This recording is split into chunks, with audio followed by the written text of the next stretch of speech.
Mama's gone mad. Mama's gone mad. Mama's gone mad. Hi, I'm Brenna, and this is the Mama's Gone Mad podcast. Mama's gone mad. Mama's gone mad. So today's episode is just going to be, it's going to be probably quite a brief episode. It's going to be a bit of an update episode. I'm just going to sort of throw it out the way now. For the past week or so, I've been having sort of like a mild ongoing anxiety attack, I guess. When I have them, they can have different side effects, but for the past week or so, I've really struggled to catch my breath, and I know that it's nothing other than just a bit of bubbling anxiety. I'll explain more in the episode about why that is happening, but it's nothing to worry about. This might sound awful, this episode, because I really feel like I can't catch my breath, but I didn't want to miss an episode just for that. So, listen or don't.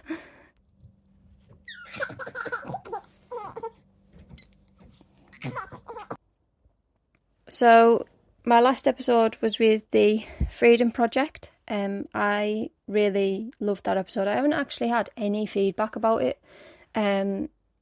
No one has emailed or messaged me about it, whether they enjoyed it or not, which is really strange because I think I've had emails and messages about every other episode I've ever done. Maybe it was just because it was an upsetting one. It was a very heavy episode. It's an important episode, and if you haven't listened to it already, I would strongly, that's the episode that I would say is definitely worth a listen. We talked about abuse in relationships. Sorry, I totally forgot what the word abuse was then. We talked about how it can manifest. We talked about the reasons for it, and we talked about the red flags that you should look for in your own relationship or your friends' or family's relationships. It's, in my opinion, it's my best episode of the podcast, but obviously it is heavy hitting. It's a hard one to listen to. I fully appreciate that. So I do appreciate some people might not feel like they're able to listen to it, and that's absolutely fine. But if you have listened and you did enjoy it, or you felt that it was good or whatever, could you send me a message, let me know. Maybe sounds pathetic. I feel a lot better about this when I get some feedback. Speaking of feedback, I've had lots of messages about the ADHD episode I did. I got a message from a specific woman who I'm not going to name because I didn't ask her if I could, who basically sent me a message just to say that she's been... God, I really need to try and take a breath. This is ridiculous. I got a message from a woman who basically said that she's been really enjoying the podcast ever since the start of it. She really, really loves it. The ADHD episode in particular she loved because I spoke about my sort of sensory disorder, my sensory issues, and she also has them. And she said that she's never met anyone else who has them, and she always felt a bit daft trying to explain it to people how she was feeling, and she felt quite heard with that episode, and she really appreciated it. I've had other messages about that episode. I mean, it was quite a while ago I did it now, but I've had quite a few messages basically wanting me to do an update on it, like a proper full episode of ADHD again, which I probably will do. I'll probably do a personal one of that, and then in the new year we're trying to get a date together for me and a wellbeing coach, who I mentioned a couple of episodes ago, to do an episode together about ADHD, specifically ADHD in adults and how it is often missed. But yeah, I really appreciate those messages. It means a lot when people get in touch with me because obviously I'm just doing this from home. And sometimes I get quite anxious about the fact that I am very open on it. I mean, I always get listeners saying, is Stuart okay with you saying this and that? And obviously I check everything with him that involves him to make sure he doesn't mind. And he never does. At the end of the day, it's an honest podcast, and that's that. I'm trying to think what else I was going to say. My brain's gone. It's been a hell of a week. I put a post on Instagram about the fact that today's episode would be shorter and wouldn't really have a topic as such. And I said that was because it's been a difficult week for us as a family. I'm going to explain that in this episode. But I really appreciate all the messages that I got from that. You don't need to worry. It's absolutely fine. I'm going to explain everything that's happened now. And, you know, it's just been one of those weeks, hasn't it? But we all have them. Other than sort of the ups and downs we had, half term was really good. I hope you all had a good half term too. It's obviously Monday now, kids are back to school, back to normality. But yeah, I'm going to do a bit of an update about why this episode is shorter and just not really on a topic as such.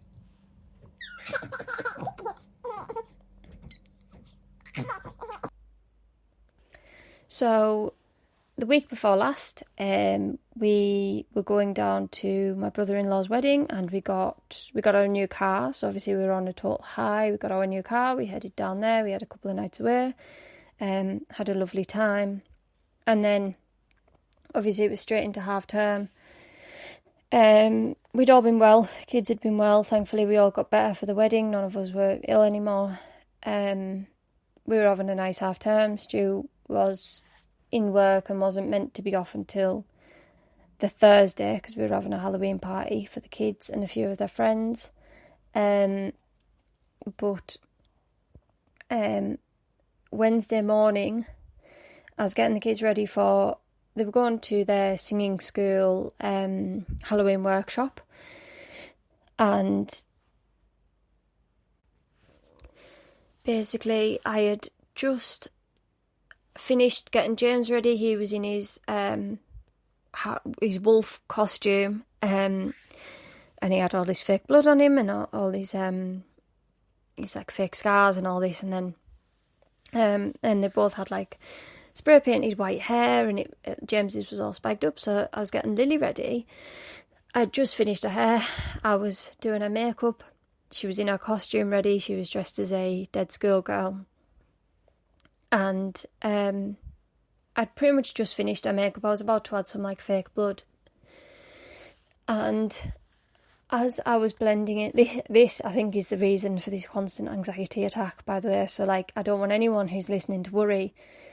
It's just that what happened, I feel quite selfish saying it, but it really affected me. It was quite traumatic. So I was just blending in the rest of her pale makeup. I was about to put the fake blood on her, and she was stood in front of me. I was kneeling on the floor.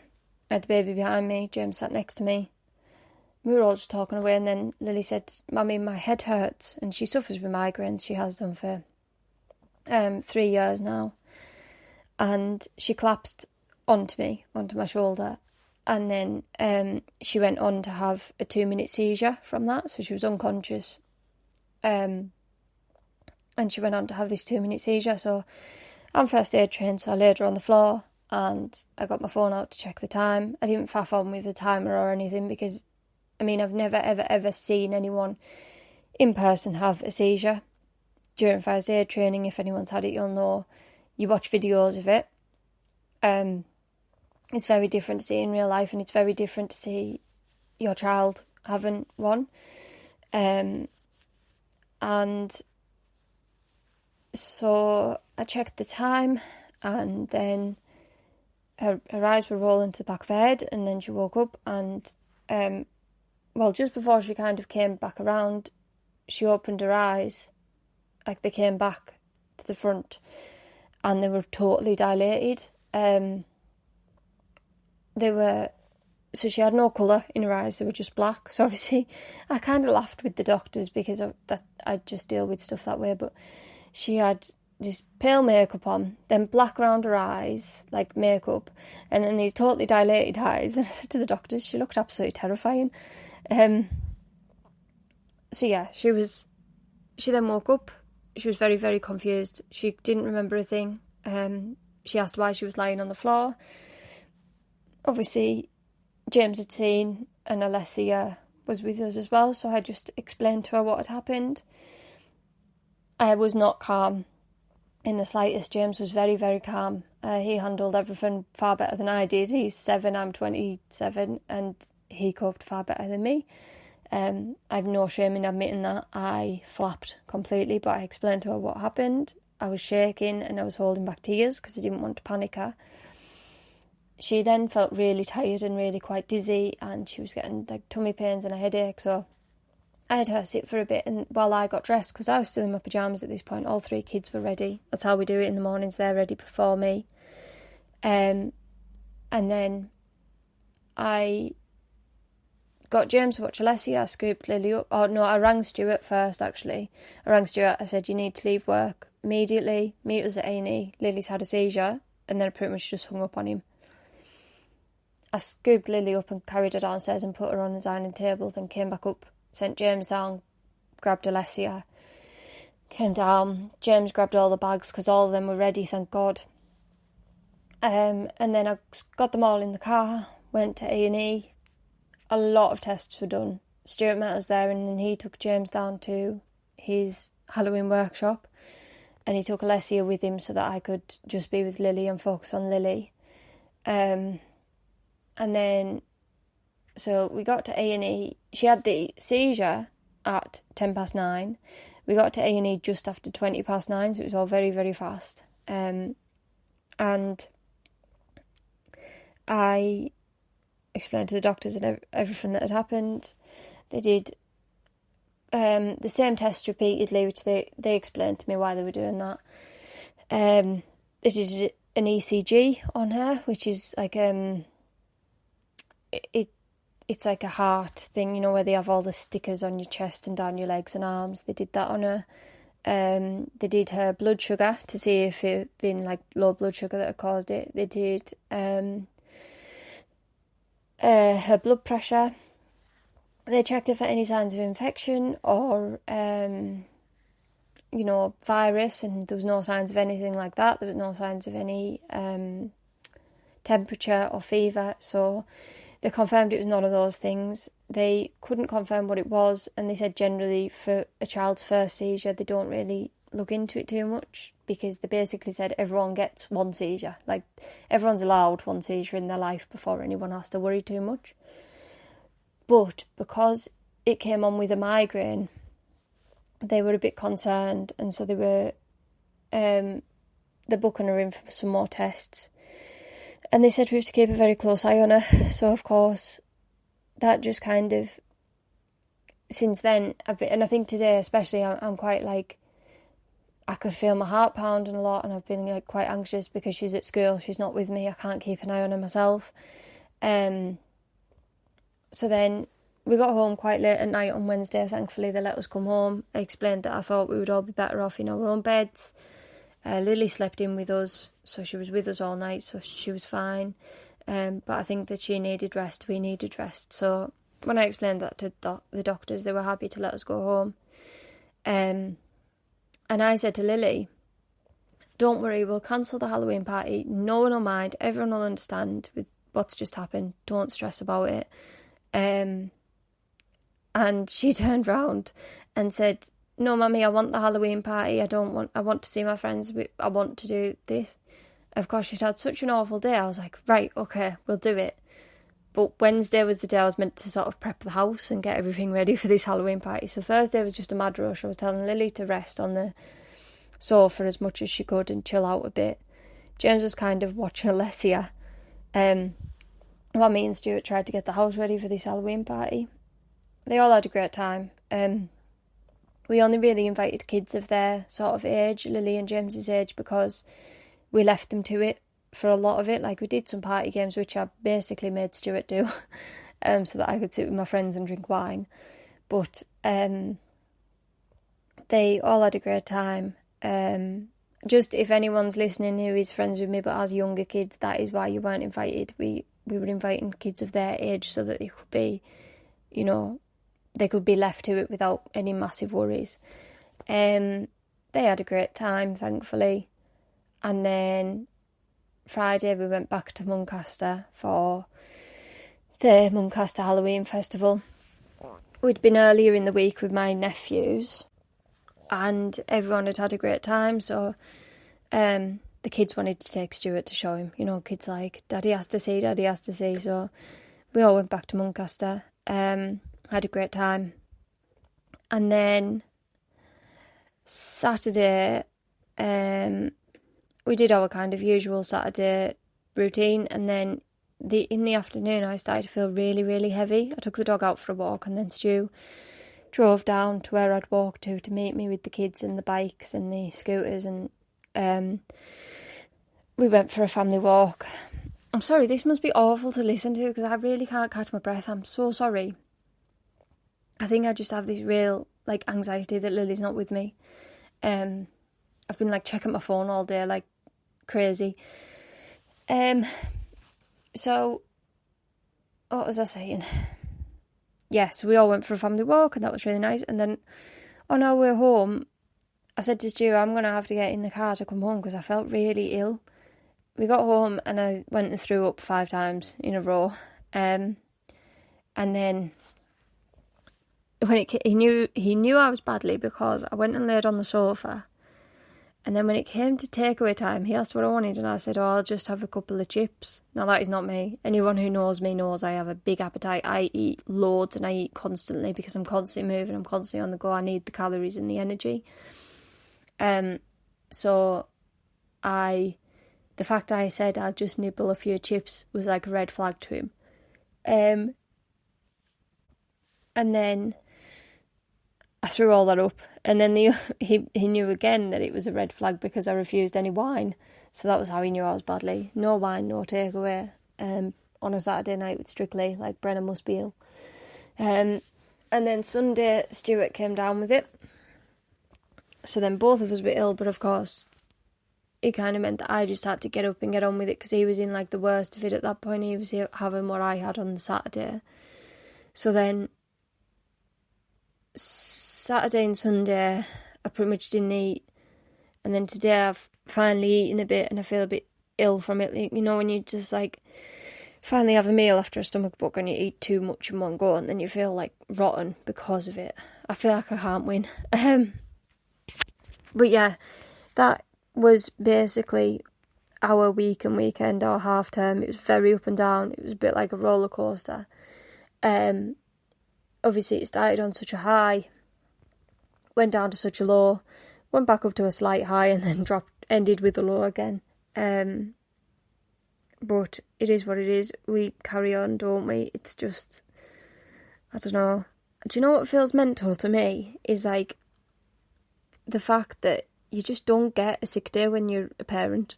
You just can't, especially a mum. And Stuart will agree with this, I'm sure. He genuinely will. There really is no stopping and resting and recovering. You have to carry on getting on with things. And because I didn't really do any housework over the weekend because I felt too ill and I didn't have the energy and I just had to put all my energy I had into the kids,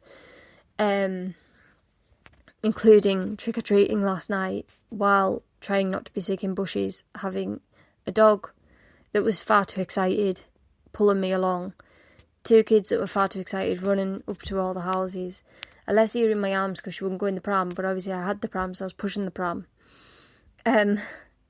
That was just horrific, and the whole way around I was thinking, keep a smile on your face for the kids because they love it. It's Halloween, it's only once a year, we'll get on with it because I wouldn't have the time through the week this week to go with them because I work evenings, obviously. But yeah, hell of a week, up, down, round and round. It's been like a roller coaster. So that is basically why I put on the Instagram that this was going to be a shorter episode. The episode I was going to be doing today, we had planned for it to be an episode about violence against women.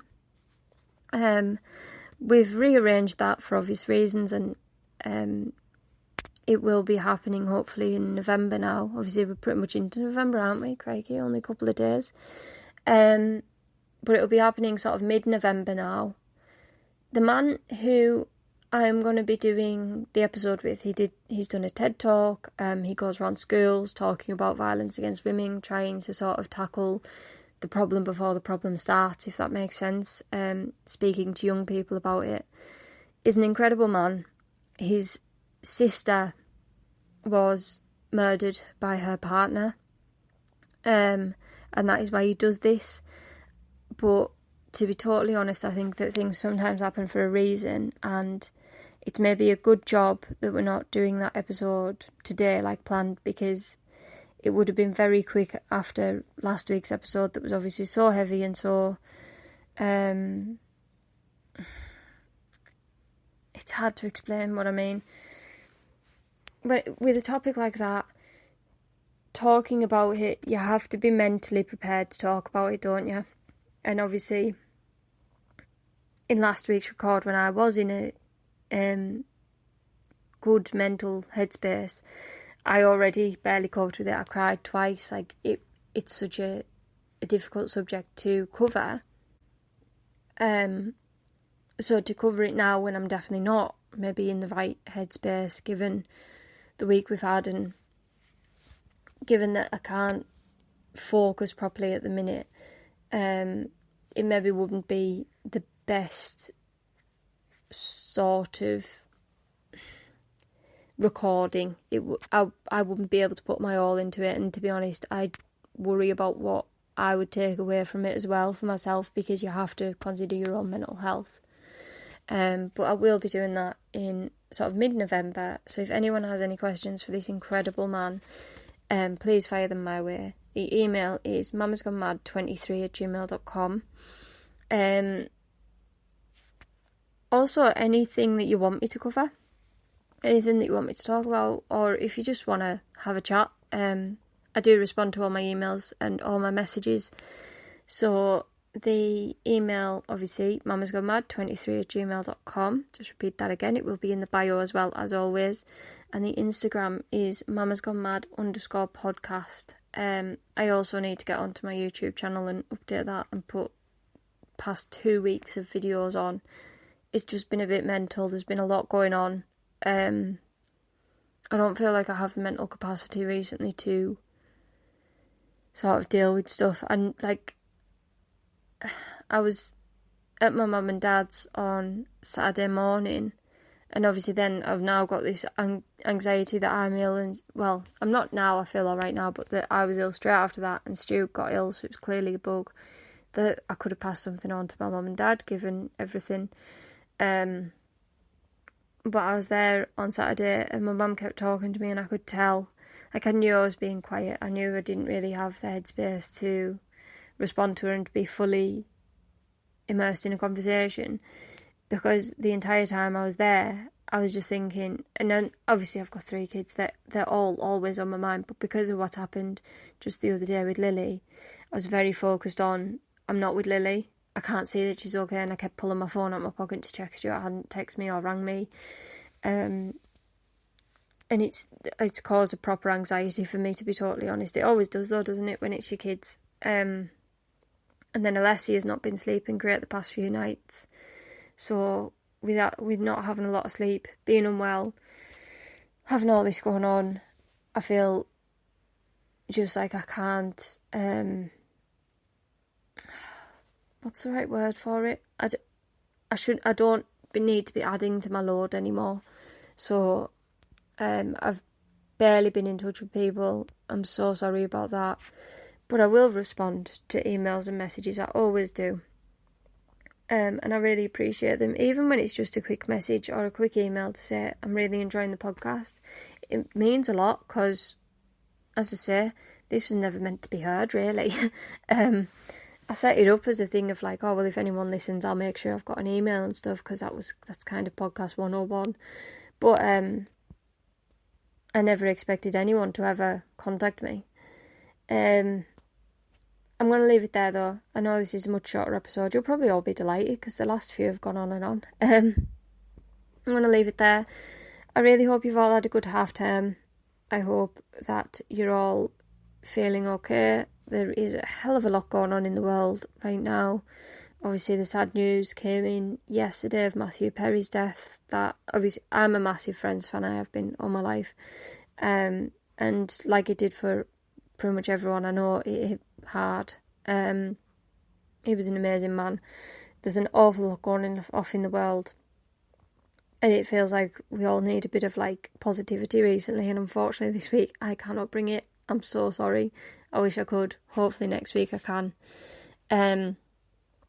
But yeah, hope you're all well. Please email me. Please, please, please, please. If you can, if you haven't already, can you rate the podcast on Spotify? 5 stars makes a massive difference. And if you could leave a review on Apple Podcasts, it literally takes 2 minutes and it makes, honestly, the world a difference. It genuinely does. Somehow it causes the algorithm to sort of help the podcast reach more people, and it just boosts my energy a bit as well. Obviously it's always nice when people are nice. Yeah, bonfire night's coming up, guys, so guess we need to start prepping for that now. Bloody hell. And then Christmas. Oh, it's never ending, is it? Right, I am actually going to leave it there though. I'm so bad at ending these. Thank you so much for listening. Please rate the podcast, please review the podcast, and please pass it on to a friend if you think anyone would enjoy it. Thank you so much for listening to Mama's Gone Mad. Mama's gone mad. Mama's gone mad. Mama's gone mad.